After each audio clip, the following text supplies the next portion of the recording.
The invitation arrived on a Tuesday morning, slipped between a utility bill and a grocery store circular. Cream-colored cardstock with embossed edges, the kind I'd chosen for my own wedding 40 years ago. I recognized the font immediately. Edwardian script, elegant and traditional. But the handwriting filling in the details wasn't Rebecca's careful print. The letters were bold, possessive, claiming each line with aggressive confidence. Before we continue, comment where you're watching from, and subscribe to the channel. We'd love to see how far our stories are reaching. Marcus Brennan and Rebecca Wentworth request the honor of your presence. I set my coffee down, studying the way his name came first. When Richard and I got married, we'd debated that detail for an hour. He'd insisted my name should lead because it was my day, my moment. I'd laughed and told him we were a partnership. Order didn't matter. We'd compromised, printing them side by side with an ampersand between. There was no ampersand here. Just Marcus, then Rebecca, like she was an afterthought in her own engagement. The ceremony would be in 6 weeks. 6 weeks. And this was how I learned about it. Through the mail, like a distant acquaintance or a former coworker they'd lost touch with. I thought about the hours I'd spent helping Rebecca pick out her prom dress.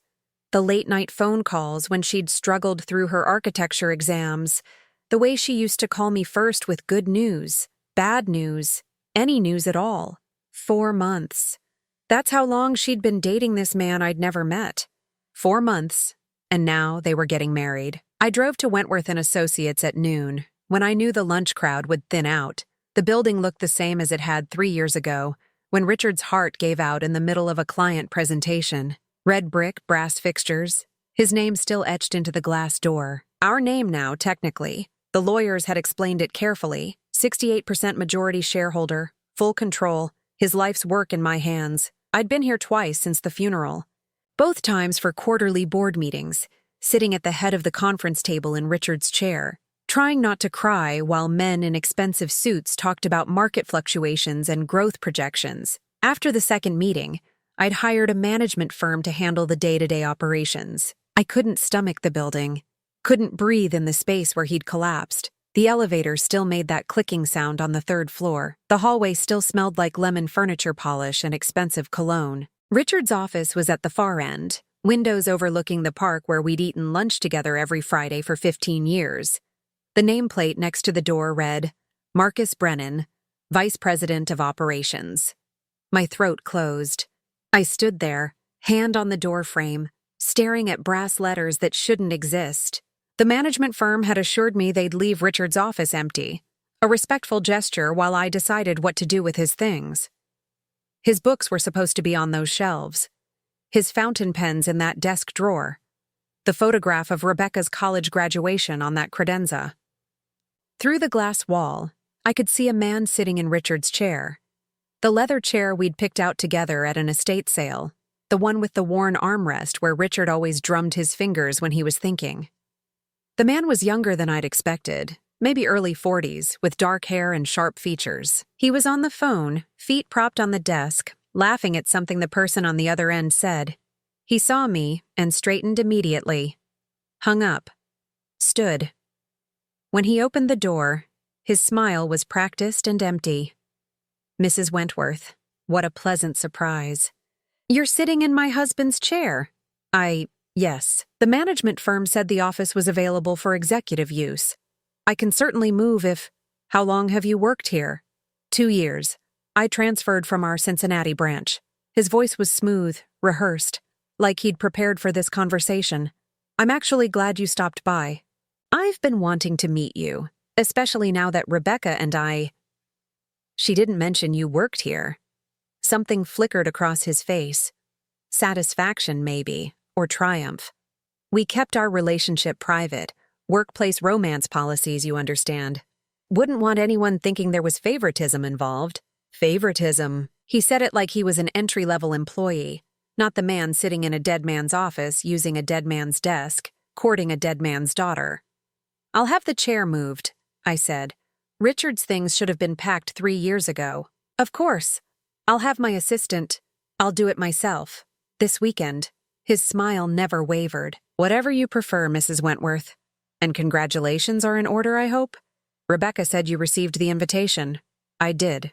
We wanted something intimate. 6 weeks feels rushed, I know, but when you find the right person. He trailed off, shrugging like the timeline was just one of those romantic impulses, not a calculated move to limit my involvement. I left without another word. Drove home with my hands shaking on the steering wheel, pulled into the driveway of the house Richard and I had bought when Rebecca was 5. The house where she'd learned to ride a bike, where we'd hosted graduation parties and birthday dinners, where every room held some memory of our family before grief carved holes in it. Rebecca's car was in the driveway. She'd used her key to let herself in, something she used to do 3 times a week. Lately, it had been 3 times a month. She was in the kitchen, making tea like she still lived here. But everything about her looked different. The jeans were designer, dark denim with subtle stitching that probably cost more than my monthly grocery bill. The handbag on the counter was cream-colored leather with gold hardware. I'd seen that exact bag in a magazine spread, priced at $3,200. 3 months of a teacher's salary, hanging casually on my kitchen counter like it was nothing. Mom, she smiled, but it didn't reach her eyes. I was hoping you'd be home. Nice bag. She glanced at it, touched the leather like she was checking it was real. Marcus insisted. He said I should have nice things. $3,000 is more than nice. He can afford it. On a vice president's salary? Her jaw tightened. We're not doing this. Doing what? The thing where you interrogate my choices. I'm 33 years old, Mom. I can accept gifts from my fiance without your approval. I filled the kettle, turned on the burner, watched the flame catch. You didn't tell me he worked at Dad's company. Your company. Dad's been gone for 3 years. The correction hit like a slap. That doesn't change what it was. Marcus has nothing to do with Dad. He transferred after... She stopped herself. He's good at what he does. The firm is lucky to have him. And now he's in your father's office. Silence. She stared into her tea, shoulders rigid. That wasn't my decision. But you knew. I found out last week. He was going to tell you himself. How considerate. Mom. Her voice had that edge now, the one that appeared whenever I questioned anything about her life lately. This is exactly why I didn't tell you sooner. I knew you'd make it about Dad, about the company, about anything except the fact that I'm happy. Are you? She looked up sharply. What? Happy. Are you happy? Or are you just tired of being alone? The silence stretched between us, thick and suffocating. Outside, a neighbor's dog barked. A car door slammed. Normal sounds in a normal afternoon that felt anything but. Rebecca's phone buzzed. She glanced at it, and her entire posture shifted. Shoulders softening, lips curving into a smile I hadn't seen directed at me in months. I have to go, she said, already moving toward the door.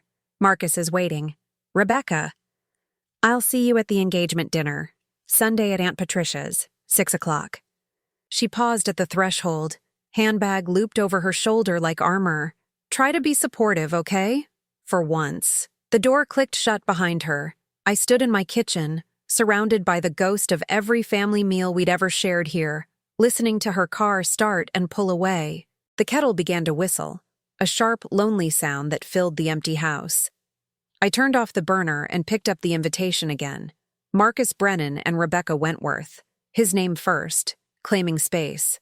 Rebecca reduced to an appendage in her own love story. Something cold settled in my chest. Not anger yet. Something quieter, more dangerous. Recognition. Sunday dinner at Aunt Patricia's house always meant the good china and passive-aggressive compliments. I arrived 15 minutes early, bringing the apple pie I'd baked that morning, the same recipe Patricia had tried to claim as her own at every family gathering for the past decade. Patricia answered the door in a silk blouse that probably cost more than my mortgage payment. Eleanor, darling, come in, come in. She took the pie without looking at it. How domestic. I'm sure the caterer's desserts will pair nicely with yours, the caterer, for a family dinner. I followed her into the living room, where Rebecca sat on the sofa next to Marcus, his hand possessively placed on her knee. He stood when I entered, extending his hand like we were business associates instead of future family. Mrs. Wentworth, thank you for coming. His grip was firm, calculated to impress without intimidating. I'd shaken hands with hundreds of men like him over the years. Men who confused pressure with power, performance with authenticity. It's my niece's engagement. Where else would I be? Patricia materialized with champagne flutes on a silver tray. A toast, she announced, distributing glasses. To new beginnings and the blending of families. She handed me a glass, then leaned close, her perfume overwhelming. Finally, someone who understands what Rebecca needs. Someone to take care of things when you're too old to manage anymore. Her fingers squeezed my wrist, just hard enough to bruise. Her smile was all teeth, sharp and hungry. Marcus raised his glass. To family, and to Eleanor, for building something worth inheriting. The word landed like a stone in still water. Inheriting. Not celebrating, not honoring. Inheriting. Rebecca laughed, a sound I barely recognized. Marcus, don't embarrass my mother. She gets weird about money talk. Nothing weird about planning for the future, Patricia said, settling into the armchair like a queen on her throne. Richard would want to know his life's work was in capable hands. It is, I said quietly. Mine. Patricia's smile didn't waver. Of course, dear, for now. The dinner was theatrical. 5 courses served by 2 women in matching black uniforms, each dish more elaborate than necessary. Marcus dominated the conversation, telling stories about his business successes, his investment strategies, his vision for modernizing legacy companies. Every third sentence referenced the firm, Richard's firm, like he was already planning renovations. Rebecca watched him with an expression I couldn't decipher. Pride, maybe. Or relief at finding someone who filled the silence her father left behind. I left early, claiming a headache that wasn't entirely fabricated. Patricia walked me to the door, her hand on my elbow like she was escorting me out. He's good for her, she whispered. Better than she'd do on her own. You know how Rebecca is. Soft, impractical. She needs someone strong. She needs someone honest. Patricia's expression hardened. Honesty is overrated, Eleanor, especially at our age. Sometimes the kindest thing is to step aside gracefully and let younger people take control. I drove home through streets that looked unfamiliar in the dark, even though I'd lived in this town for 40 years. The house was cold when I got inside. I turned on every light, trying to chase away the shadows that seemed thicker than usual. The next morning, Rebecca's garbage bag sat at the curb 3 houses down. Tuesday was pickup day. I'd driven this route 1,000 times, knew everyone's schedules, knew whose teenagers parked in the street and whose dogs barked at dawn. I told myself I was just checking on her, making sure she was okay. That's what mothers did. The recycling bin had tipped over, spilling contents across the sidewalk.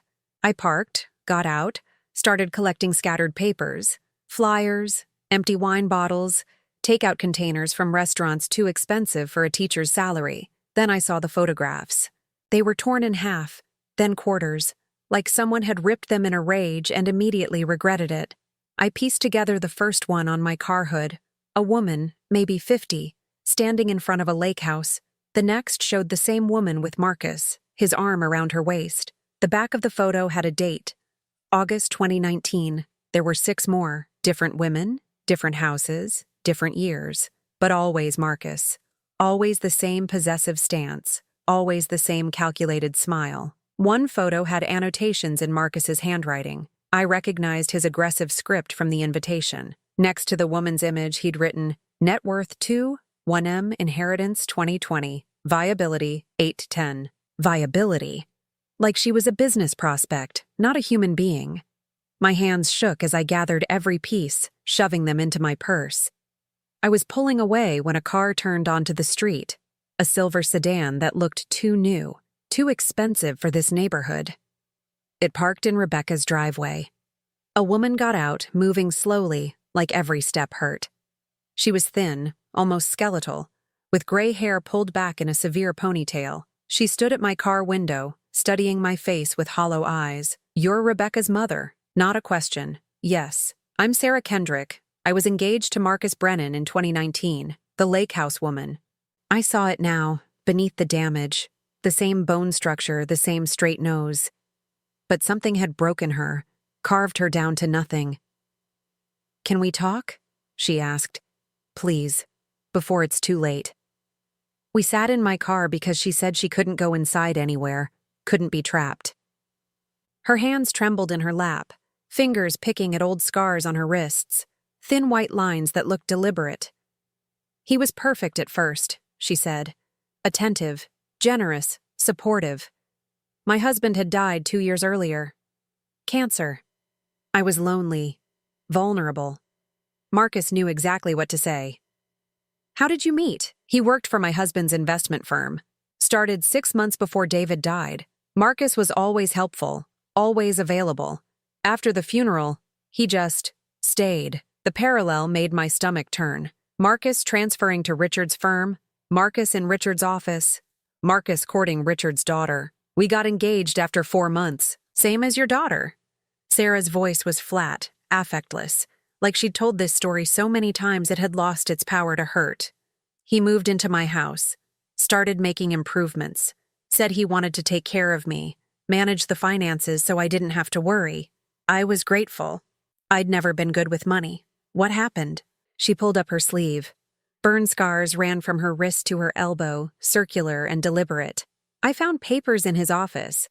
Documents showing he'd been transferring money from my accounts to offshore holdings. Small amounts at first, then larger. By the time I noticed, he'd taken almost $300,000. The number hit like a physical blow. Did you report it? I confronted him. He denied everything. Said I was confused, grieving, not thinking clearly. When I threatened to call the police, she touched the scars. He held my arm over the stove. Said if I told anyone, he'd make it look like I'd tried to kill myself. Said no one would believe a mentally unstable widow over a respected financial professional. Jesus Christ. The next morning, he drugged my coffee. Sleeping pills mixed with alcohol. I woke up in the hospital 3 days later. They said it was a suicide attempt. Marcus told everyone I'd been depressed since my husband died. Even my own sister believed him. But you're here. You got away. Sarah's laugh was bitter. I pretended to believe his version. Went to therapy, took medication, acted grateful for his support. Meanwhile, I collected evidence. Bank statements, emails, recordings. It took 8 months, but I finally had enough to press charges. And his lawyer was better than mine. The judge dismissed most of the evidence, said the recordings were inadmissible because I didn't have his consent. The bank statements could have been legitimate transfers I'd authorized and forgotten. The burns could have been accidental or self-inflicted. Without proof of malicious intent, it was just my word against his. She pulled a folder from her bag, hands shaking so badly she could barely open it. Inside were legal documents, hospital records, photographs of injuries that made me feel sick. He walked away, she whispered. Moved to another state, changed jobs, started over, like none of it happened. Like I was just an unfortunate mistake in his otherwise successful career. I stared at the photographs of Sarah in a hospital bed, bandaged and broken. Why are you telling me this? Because I saw the engagement announcement in the alumni newsletter. Rebecca graduated from the same college I did. When I saw Marcus's photo, I knew. Her eyes met mine, desperate and fierce. He's doing it again. The dead husband, the lonely daughter, the job at the family company. It's the same pattern, Mrs. Wentworth, and this time he's probably planned it better, learned from his mistakes with me. Rebecca won't believe me. She barely speaks to me as it is. Then don't tell her. Protect yourself first. Check your accounts, your paperwork, anything he might have access to. Men like Marcus are patient. They build trust slowly, then strike when everyone's guard is down. After Sarah left, I sat in my driveway for an hour, staring at the folder full of horrors. Then I drove to the firm, used my keycard to access the executive floor at midnight when no one else would be there. Richard's office, Marcus's office now, was locked, but I had master keys. The management firm had given me a full set 3 years ago for emergency access. I found the copy of Richard's will hidden behind the Monet print Marcus had hung on the east wall. The frame was new, expensive, completely wrong for Richard's aesthetic. I lifted it carefully, revealing a wall safe I'd never known existed. The safe was open. Inside were files, organized with obsessive precision.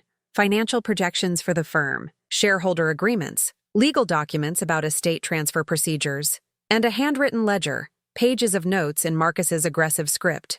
Eleanor Wentworth, 68% controlling shares.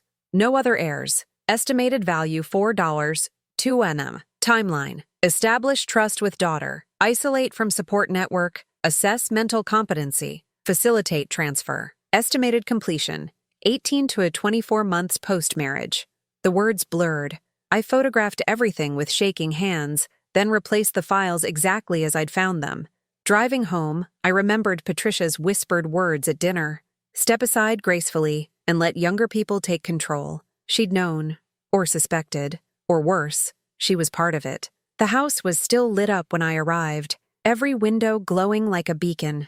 I'd left them on when I rushed out, too panicked to think about electricity bills or wasted energy. I turned them all off except the kitchen light, then sat at the table where Richard and I had made every important decision of our marriage, where we'd discussed Rebecca's college options, my mother's declining health, his business expansion plans. The photographs from Sarah's folder spread across the table like evidence at a crime scene. Burns, bruises, hospital bracelets, legal filings, a life destroyed methodically, patiently, completely. My phone buzzed. A text from Rebecca. Mom, I know Sunday was weird.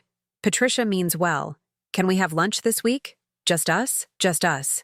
The words would have meant everything a month ago. Now they felt like bait. I typed back, of course, sweetheart. Name the day. Her response came immediately. Thursday, 12:30. The bistro on Maple? Perfect. Can't wait. I deleted the conversation thread, then locked my phone.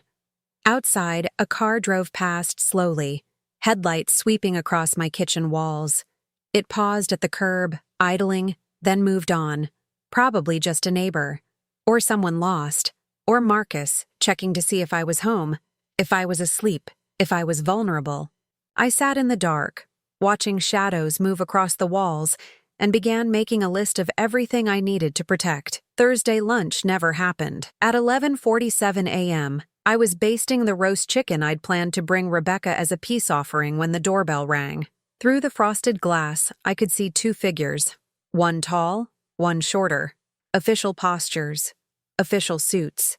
I wiped my hands on my apron, the one Rebecca had given me for Mother's Day 3 years ago, embroidered with "World's Best Mom" in thread that was already starting to fray. Detective Sarah Cole showed her badge first. Mid-40s, blonde hair pulled back tight enough to give me a headache just looking at it. Her partner, Detective James Thornton, was older, with gray temples and eyes that had seen too much. Eleanor Wentworth? Yes. We need to ask you some questions about Marcus Brennan and Linda Brennan. My stomach dropped. What about them? May we come in?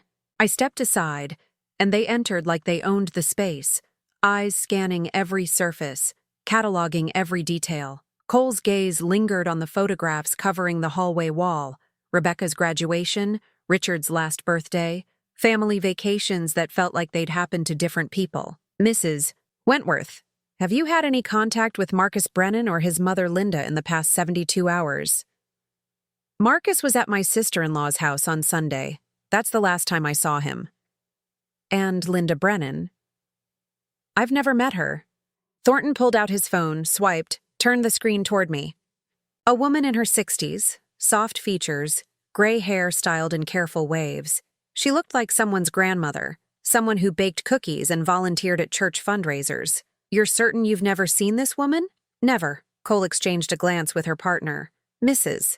Wentworth, we have reports that you've been sending threatening messages to both Marcus and Linda Brennan, messages that have escalated in the past week from harassment to explicit threats of violence. The kitchen timer went off, shrill and insistent. I didn't move. That's not possible. I haven't sent any messages. Cole pulled a folder from her bag, opened it on my coffee table. Screenshots of text messages, dozens of them, all showing my name, my phone number at the top. Stay away from my daughter, or I'll make you regret it. You're a parasite. I know what you are. If you think I'll let you destroy my family, you're wrong. I'll destroy you first. The words got worse, more violent, more specific. Threats about acid, about car brakes, about staged accidents that would look natural. My phone number, my name, but I'd never written any of it. Mrs. Wentworth, do you recognize these messages?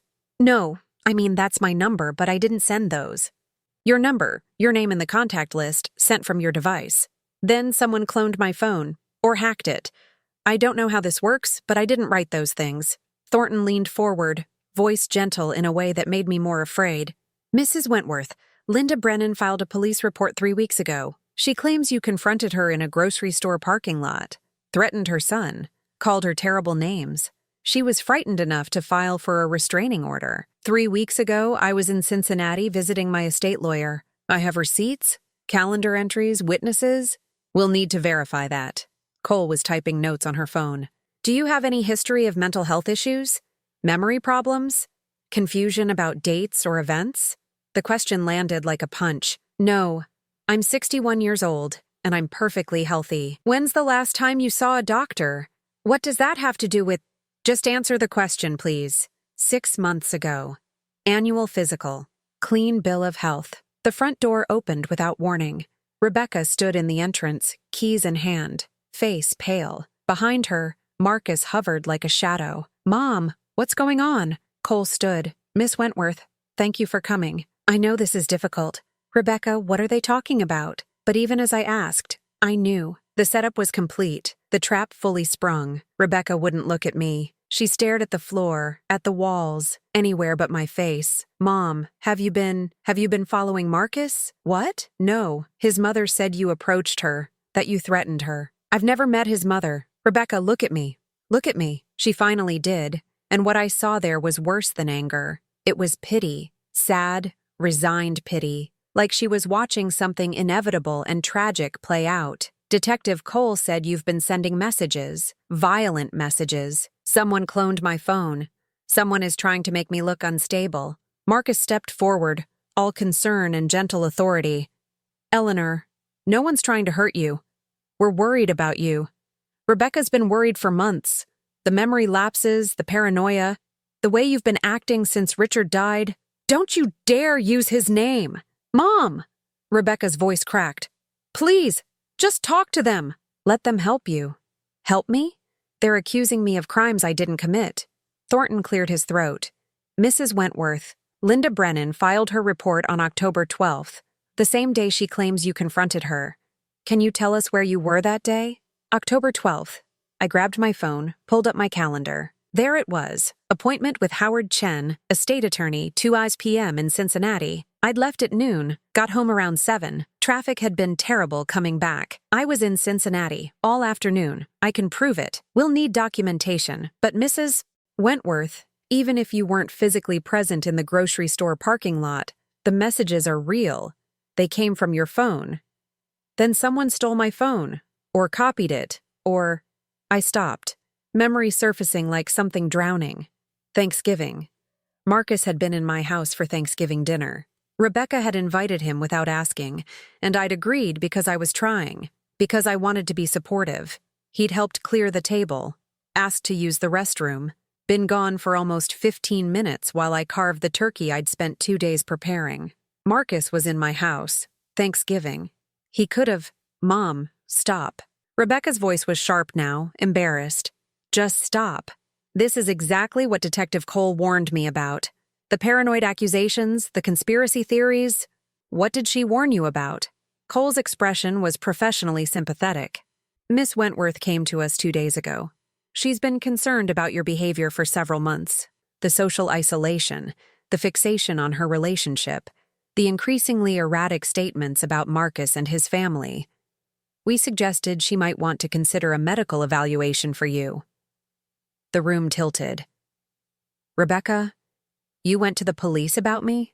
I went to them because I'm scared, Mom. You've been acting strange, showing up at my house at odd hours, calling at midnight, saying things that don't make sense. And now these messages, these threats. I didn't send those messages. Then who did? Marcus's voice was so reasonable, so patient. Eleanor, I understand this is hard. Losing Richard, adjusting to life alone, watching Rebecca build her own family. It's a lot of change. No one's blaming you for struggling. We just want to make sure you're safe, that everyone's safe. The implication hung in the air like poison gas. Thornton stood, pocketed his phone. Mrs. Wentworth, we're not making any arrests today, but we need you to stay away from Marcus Brennan and Linda Brennan. No contact, no messages, No approaching either of them in public spaces. If you violate this warning, there will be legal consequences. Do you understand? I understand that someone is framing me and you're helping them do it. Mom, Rebecca's voice broke. Please, just agree to stay away from them. For me, can you do that? I looked at my daughter, at this woman I'd raised and loved and sacrificed for, and saw a stranger, someone who believed I was capable of violence, of harassment, of losing my grip on reality. Fine, I'll stay away. They left together, all four of them. Rebecca rode with Marcus, fitting herself into his car like she belonged there, like she'd already chosen sides. I locked the door behind them and walked through my house, checking windows, checking locks, checking every room for evidence of intrusion. In the guest bathroom, the one Marcus had used on Thanksgiving, I found it. A small device, no bigger than a thumb drive, tucked behind the toilet paper holder. I pulled it out carefully, recognizing the shape from a news article I'd read about spyware. The kind that clones phones, that records everything, that turns your own device against you. He'd installed it while I was serving the turkey I'd prepared with my own hands, while Rebecca was laughing in the next room, while I was trying so hard to be welcoming, to be kind, to be the supportive mother she accused me of failing to be. I sat on the bathroom floor, holding the device, and started to laugh. Not because anything was funny, but because the alternative was screaming, and I couldn't afford to scream, couldn't afford to be anything other than perfectly, completely, unshakably sane. Outside, a car door slammed, footsteps on my porch, then silence. I waited in the bathroom, device clutched in my fist, listening to nothing, until the sun went down and the house filled with shadows that looked like people, but weren't. I didn't sleep that night. Instead, I sat at my kitchen table with the spyware device and every piece of documentation I'd collected. Sarah Kendrick's folder, the photographs from Rebecca's trash, the ledger from Marcus's safe, my calendar proving I was in Cincinnati on October 12th. At 6 a.m., I called Margaret Wu. We'd met 15 years ago at a charity auction, bonded over terrible wine and worse small talk. Her mother had nearly lost everything to a romance scammer in 2018, some smooth-talking man who'd convinced her to wire $80,000 to a business opportunity in Malaysia. I'd connected Margaret with my estate lawyer, helped her mother file police reports, testified as a character witness when the case went to court. Eleanor, it's 6 a.m. I need Danny's help. Silence. Then, what happened? Margaret's grandson, Danny, was 26, worked in cybersecurity, and had inherited his grandmother's suspicion of people who seemed too good to be true. I'd known him since he was 12, taught him how to play chess on rainy Sunday afternoons when Margaret babysat him. He arrived at 8, laptop bag slung over his shoulder, looking exhausted but alert. Grandma said it was urgent. I showed him everything. The spyware device, the fake messages, the timeline of Marcus's infiltration into my life. He didn't interrupt, just took notes on his phone, photographed evidence, his jaw getting tighter with each revelation. This is sophisticated, he said finally, turning the spyware device over in his palm. Not something you buy at Best Buy. This is professional-grade surveillance tech. Expensive. Can you trace it? Maybe. Give me 72 hours. He looked up, eyes serious. Mrs. Wentworth, whoever did this knows what they're doing. They've been planning this for a long time. I know. If I find what I think I'm going to find, you need to be prepared. This isn't just about reputation anymore. This is about your safety. After Danny left, I drove to the firm. Used my master key to enter at noon when most employees were at lunch. The building felt different now, contaminated by Marcus's presence in ways I couldn't wash clean. Richard's office was empty.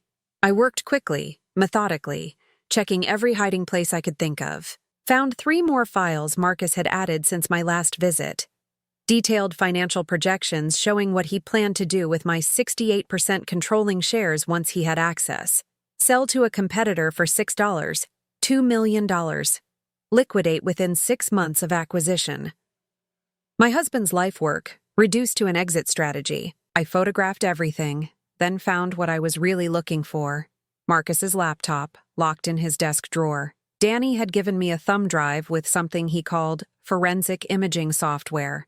I plugged it in, watched the screen fill with code I didn't understand, waited the 12 minutes it took to clone Marcus's entire hard drive. Then I put everything back exactly as I'd found it and left. At 3 p.m., I sat in Howard Chen's office, my estate lawyer for 23 years, explaining what I needed. Eleanor, what you're describing is extreme. So is attempting to have me declared mentally incompetent and stealing my company. Howard removed his glasses, rubbed his eyes. If you do this, you can't undo it.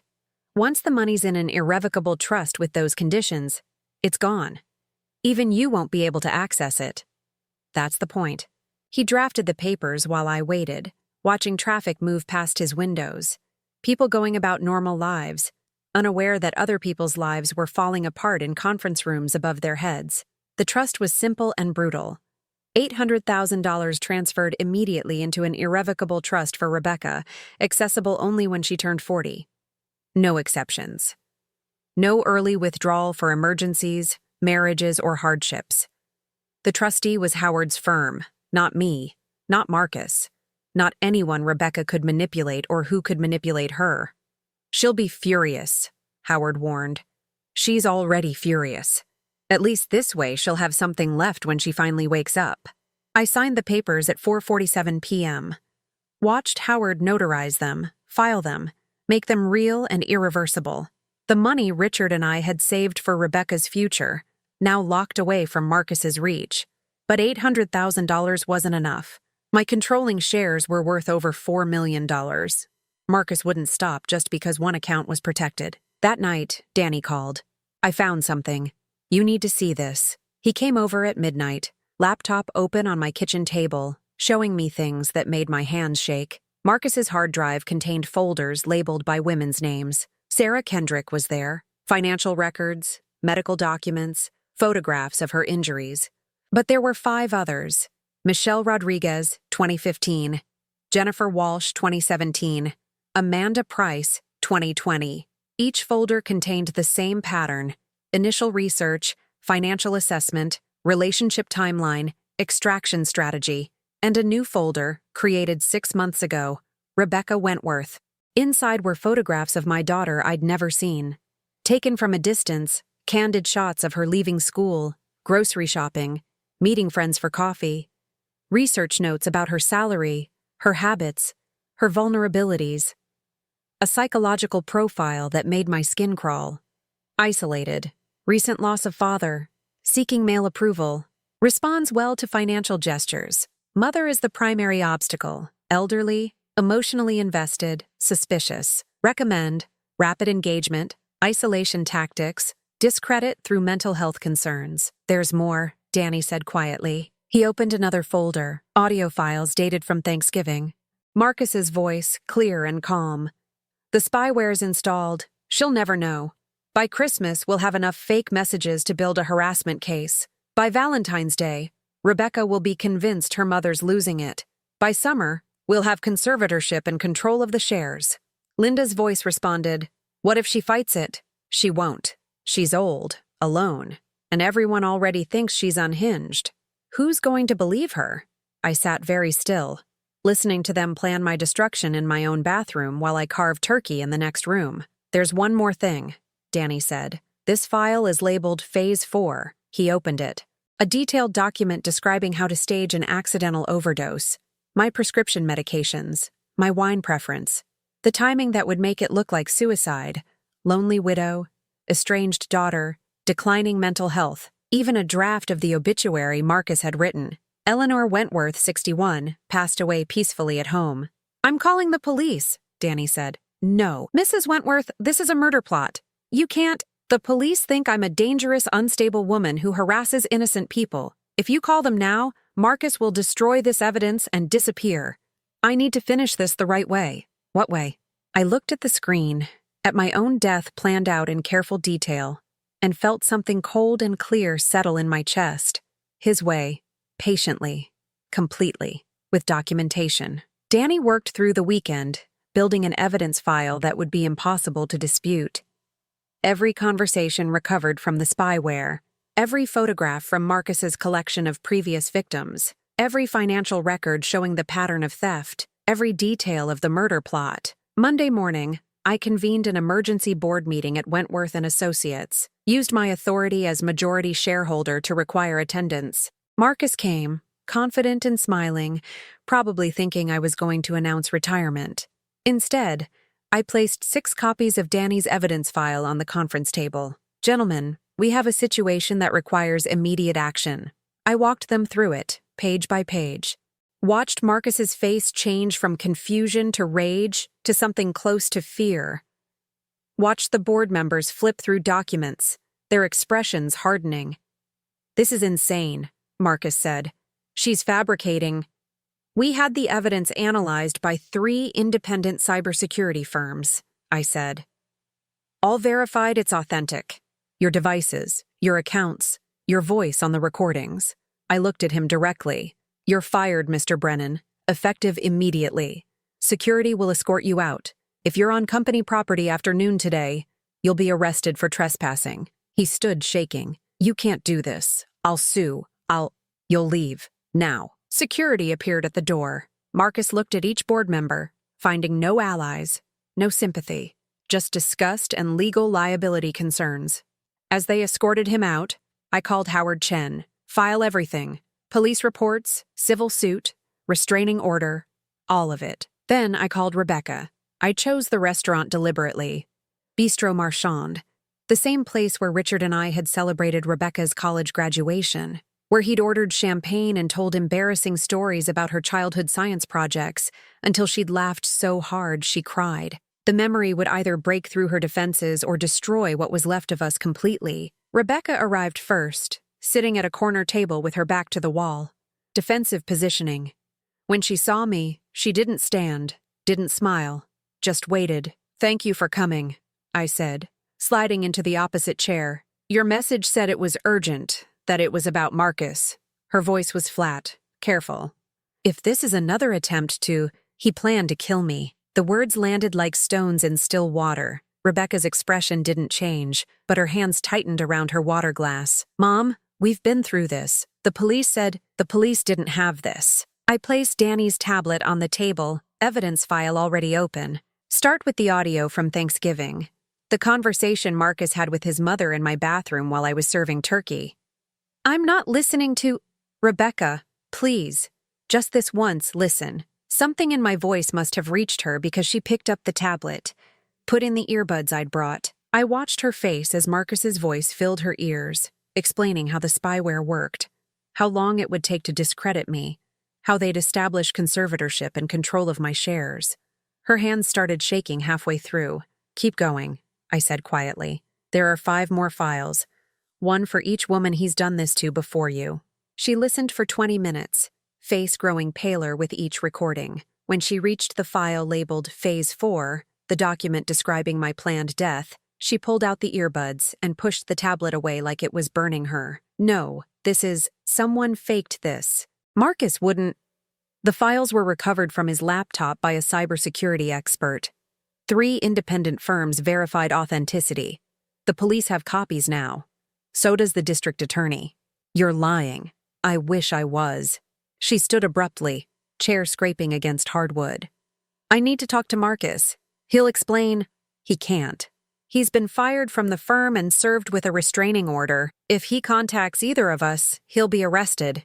Rebecca stared at me, and I saw the exact moment belief started to crack through denial. Her eyes filled with tears she refused to let fall.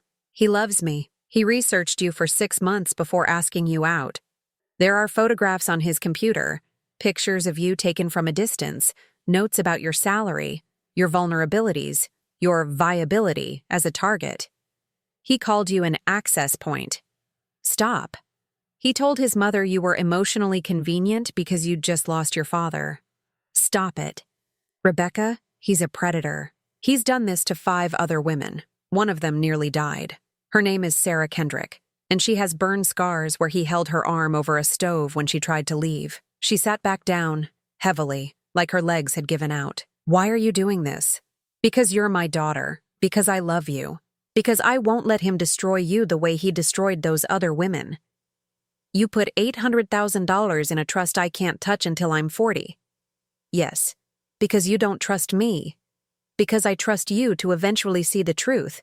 But I don't trust Marcus not to find a way to take everything before you do." Her phone buzzed. She glanced at it, and her expression changed. Confusion, then fear. "It's from Marcus's mother. She says," Rebecca looked up, "she says Marcus is at your house right now, that you need to come home immediately." Every muscle in my body went cold. That's not possible. He'd be violating the restraining order. "She says it's an emergency, that he needs to talk to you about dropping the charges." Rebecca was already standing. "Mom, if he's there, call 911. "What?" "Call them now. Tell them a man with an active restraining order is at my property." We ran to my car, Rebecca on the phone with dispatch. Me driving too fast through streets I'd known for 40 years. My hands were steady on the wheel, but my mind was racing through possibilities, each worse than the last. Phase 4. Accidental overdose, wine and prescription pills. How convenient if I came home and took my own life right when Marcus was being exposed. Rebecca's voice shook as she gave the dispatcher my address. "They're sending units now. They said not to approach the property." I turned onto my street. Marcus's car was in my driveway, door open, engine still running. "Stay in the car," I told Rebecca. "Mom, the police said, stay in the car." I approached my front door slowly. It was unlocked, hanging open. Inside, I could hear movement, drawers opening, things being moved. Marcus was searching for something. I stepped into my foyer just as he emerged from the kitchen, my bottle of sleeping pills in one hand, a bottle of wine in the other. When he saw me, his expression shifted from surprise to something calculating and dangerous. "Eleanor, good. We need to talk. The police are 2 minutes away. Whatever you came for, you're not getting it." "I came to make a deal." He set the bottles on the hall table, too carefully, like they were props in a performance. "You drop the charges, I disappear. Rebecca never has to know the details. Everyone moves on. She already knows. I showed her everything." His composure cracked. "You did what?" "The recordings, the photographs of your previous victims, the document describing how you planned to kill me." "She heard it all, Marcus. It's over." He moved fast, grabbing my arm, pulling me toward him.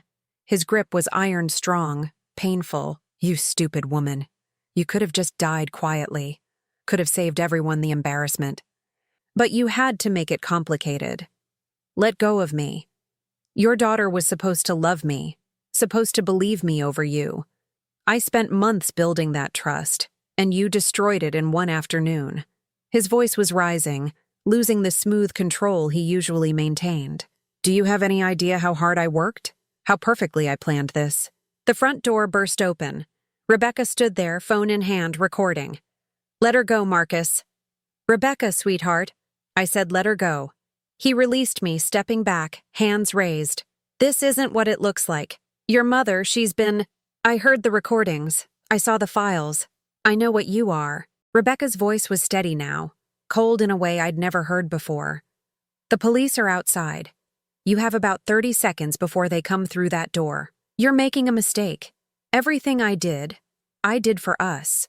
For our future. You were going to murder my mother. I was going to free you from her, from this suffocating relationship, from her control. You were going to kill her and take everything she built, everything my father built. And you thought I'd just— what? Thank you?" Sirens wailed close now, maybe one street over. Marcus looked between us, seeing no way out, no angle to play. Then he ran.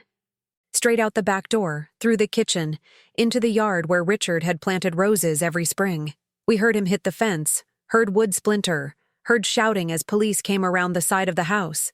Rebecca and I stood in the hallway, breathing hard, staring at the sleeping pills and wine Marcus had staged so carefully on the hall table. "He really was going to kill you," she whispered. "Yes," and I almost let him. I pulled her close, felt her shaking against me. "But you didn't. You're here. We're both here." Through the window, we watched police wrestle Marcus to the ground, cuff his hands behind his back, read him rights he'd never planned to hear. Linda Brennan's car appeared at the corner, then reversed quickly when she saw the police cars. "They'll catch her too," I said. Rebecca nodded against my shoulder. "I'm sorry. I'm so sorry, Mom. I know. How did you know? How did you figure it out?" "Because I'm your mother, and mothers don't stop protecting their children. even when those children think they don't need protecting anymore. The trial lasted 3 weeks. I attended every day, sitting in the second row where Marcus could see me but not reach me. Rebecca sat beside me, holding my hand during the worst testimony. Sarah Kendrick describing the burns. Amanda Price explaining how Marcus had emptied her dead husband's retirement accounts. Michelle Rodriguez showing photographs of bruises that had taken months to fade. Marcus wore expensive suits his lawyer had bought to make him look trustworthy. It didn't work. The jury saw what I'd seen. A predator who'd refined his methods over a decade, leaving destroyed women in his wake like debris from a storm. Linda Brennan was arrested 4 days after Marcus. They found her at a motel near the Indiana border, laptop open, researching how to change identities. Her trial was faster, quieter. She took a plea deal, 2 years for conspiracy to commit fraud and accessory to attempted murder. She'd be eligible for parole in 18 months. Not long enough, but longer than the nothing she'd expected to serve. Marcus got 4 years. The prosecutor had pushed for 10, but the judge cited his lack of prior convictions, meaning the other women had been too scared or too broken to press charges. I wanted to stand up and scream that silence wasn't the same as innocence, that unprosecuted crimes still destroyed lives. But I stayed quiet, dignified, the way they expected a 61-year-old widow to behave. When the verdict was read, Marcus looked directly at me. No remorse in his eyes, just calculation, like he was already planning his next move, his next victim, his next perfectly executed fraud. I stared back until he looked away. Rebecca didn't come to the sentencing. Said she couldn't stomach watching him perform contrition he didn't feel. Instead, she waited in my car, parked 3 blocks from the courthouse, radio playing softly. "Is it done?" she asked when I got in. "It's done." We drove to the cemetery where Richard was buried. Neither of us had suggested it. We'd just both known where we needed to go. The headstone was simple granite, his name and dates. Nothing flowery or sentimental. Richard had specified it in his will. No poetry, just facts. Rebecca knelt in the grass, tracing his name with her fingers. "I'm sorry, Dad. I'm sorry I let someone sit in your chair, use your office, try to destroy what you built. He fooled both of us," I said. "He fooled me faster." I sat beside her, feeling the cold ground through my coat. "You trusted someone you loved.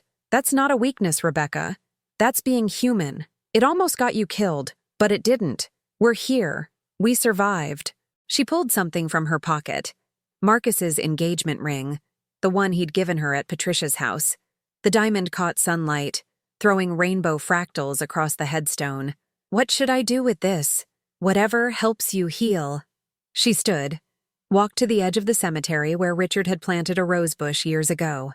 It had survived winter after winter, blooming every spring despite neglect. Rebecca knelt beside it, dug a small hole with her hands, and buried the ring. "Some things need to rot in the earth before new flowers can grow," she said. We didn't speak on the drive home. When we pulled into my driveway, Patricia's car was parked at the curb.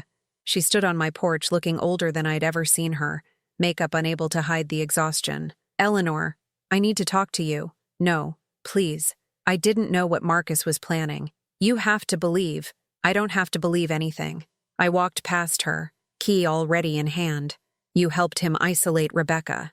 You made comments about me being too old to manage the company. You squeezed my wrist hard enough to bruise and told me to step aside gracefully. I thought he was good for her. You thought he'd give you access to money you'd never earn yourself. That's what this was about, Patricia. It was always about money." Her face crumpled. "We're family." "No. We were family. You chose a predator over your own niece. That's not something I forgive." "Rebecca?" Patricia turned to my daughter, desperate. "Surely you understand. I made a mistake, but I'm still your aunt. You held my mother's wrist and told her to let a man destroy her," Rebecca said quietly. "While he was planning to kill her, while I was falling for his lies, you knew something was wrong and you said nothing. I didn't know about the murder plot, but you knew enough, you saw enough, and you stayed silent because it benefited you. Rebecca opened the front door, held it for me. "Don't come back, Aunt Patricia. We're done." We watched through the window as Patricia walked to her car, shoulders shaking. She sat behind the wheel for 10 minutes before driving away. "That was harder than the trial," Rebecca said. "Family betrayal always is." The $800,000 trust remained locked, untouchable until Rebecca turned 40. I didn't apologize for it, and she didn't ask me to. Instead, we created something new, a foundation in Richard's name, using dividends from my shares to fund resources for victims of financial fraud, legal aid, cybersecurity consultations, safe housing for women escaping predatory relationships. Sarah Kendrick became our first volunteer coordinator. She'd lost weight she couldn't afford to lose, but her eyes had life in them again. Purpose. Rebecca sold the designer handbag Marcus had bought her, used the money for the foundation's first-year operating costs. $3,000 that could have been 3 months of teacher's salary, now funding 3 months of safety for women who'd survived men like Marcus. 6 months after the trial, Rebecca moved into my guest room temporarily, said her apartment felt contaminated by memories of him. We established routines. Sunday dinners I cooked while she set the table, morning coffee on the porch when weather permitted, quiet evenings reading in the same room without needing to fill silence with words. We didn't talk about Marcus, didn't mention Patricia, didn't rehash the trust fund or the months of manipulation. We just existed together, rebuilding connection through small daily rituals that mattered more than grand gestures.